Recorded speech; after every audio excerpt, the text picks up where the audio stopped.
Good morning, Jackednnerdy fans. Welcome to my non-spoiler review for Gladiator 2. I managed to catch an early screening of it this week.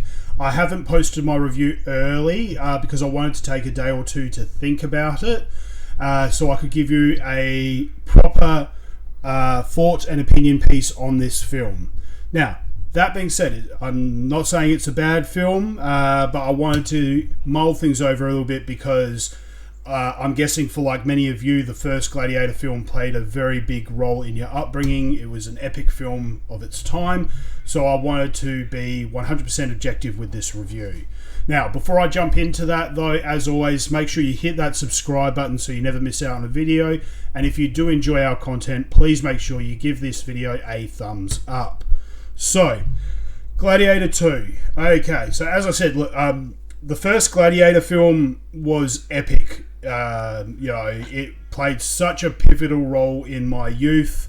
I watch the film 2 to 3 times a year, even now, just because I rank it one of my greatest all-time favourite films. So when they said they were making Gladiator 2, I was very apprehensive. I thought that the first film is such a brilliant work of art. It's very self-contained, and in my opinion, there was no need to revisit this this property. They very much one and done. Then things started coming out about casting, actually before that, little bits of information came out about the story, what they were thinking of doing. They were thinking about bringing Maximus back, this, that, and the other. None of that sat well with me. I absolutely despise the idea. But then, other bits started coming out saying no, they're not doing a rehash of the old film. They're not bringing back Maximus, which I definitely thought was a good idea. And what they were going to do is they were going to tell a continuation of the story many years later and what have you.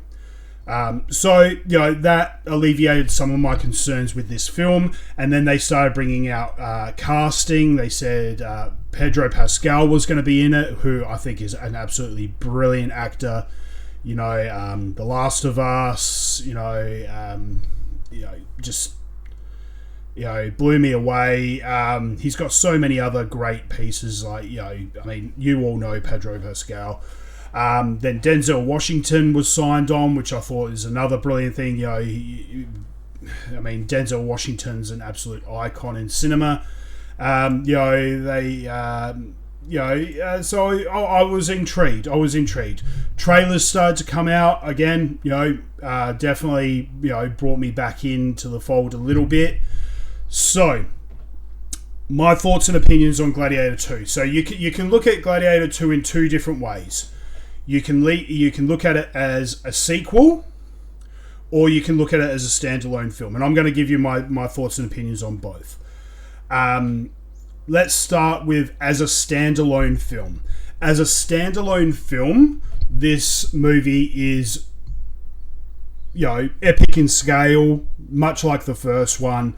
The cinematography is absolutely incredible. The sets, the spanning shots they have of Rome and the Colosseum and, just the cityscapes and landscapes are just absolutely beautiful. They don't look cheap. They don't look like, CG. They look real, and, it's... they did a really, really good job on the visuals of the city and everything there. Costumes, again, absolutely flawless, absolutely fantastic, very reminiscent of the original.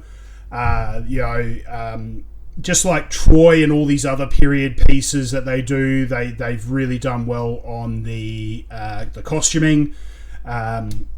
Again, casting, they did fantastic. Again, Pedro Pascal, Denzel Washington, Connie Nielsen comes back to play Lucilla. We've got Paul Mescal coming in to play an older Lucius. He was the boy in the first films. I think he did a fantastic job. I was very, very impressed. I'm not overly familiar with his other works, but I was very, very impressed with him in this role and in this film. Then you've got other actors like what we got here, Joseph Quinn, who plays one of the new emperors. You got Fred Hechinger. I hope I'm pronouncing his name right. Fred Hechinger, who plays the other. So we got two emperors, twins in this. They both did a really good job as well. I have to say, I was very, very about it in the promos and everything, but sitting down watching a movie, I think they did a really, really good job. So, casting-wise, I couldn't really fault it. They did a really good job because, I mean, the majority of it is new characters. They did bring back some of the older characters as well. We got Derek Jacobi, who played one of the senators in the first film. And then a couple of surprising faces. You got Matt Lucas from Little Britain, of course. I'm just going to say, this is not a spoiler, but he dropped a lot of weight. I haven't seen him around for quite a while. He's dropped a fair bit of weight, and at first I didn't really recognise him. Rory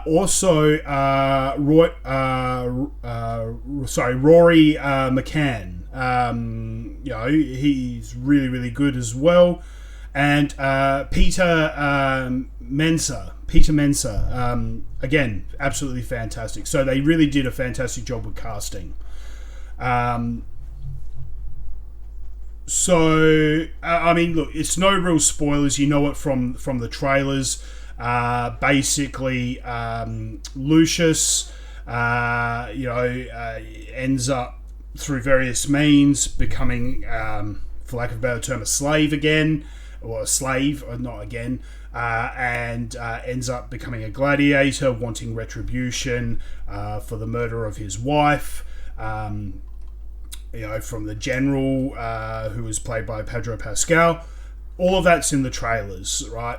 That's very much the kind of the initial story. There are lots of other plot points and stories that all interweave into it as well. Some surprises, which are really, really good and refreshing. Really well executed. Really, really well executed, I'm going to say. So, look, as a standalone film, they could have given this any other title, and it still would have worked really, really well, I have to say. So, as a standalone film, I enjoyed my time in the cinema. I had a great time, and this was a really good film. I'd very easily give it 7 out of 10. 7 out of 10. Really good film. Really good period piece film set in ancient Rome with gladiators and blood and all that. Another thing I will mention is, obviously, like in the first film, all the fight scenes, both the opening battle scene, but also all the gladiator scenes in the Colosseum or in the arenas, were absolutely epic and mind-blowing, and they did a fantastic job. The gladiator scenes in this film, they kind of amped them up quite a bit in terms of scale. You see in the trailers, there's a rhino in the Colosseum at one point, and another point they fill the Colosseum with water and they have like a water battle. So they kind of raised the scale in that sense. The only thing is, though, I felt that they made them a lot shorter. So whilst they scaled them up in terms of the epicness, that the actual runtime of the fight scenes are considerably shorter. So it's almost like they looked at their budget and went, right, we're going to make this visually more impressive, but because of that, we can't afford to have them go on for very long, which I thought was very disappointing, because part of the thing I loved about the first film was just the fact that you had these fight scenes and they went for a decent amount of time, so you really got into the action. Same thing with the opening, so obviously in the first Gladiator film, you have the opening battle against the barbarians. In this film, they have an opening battle scene again with Rome conquering this city.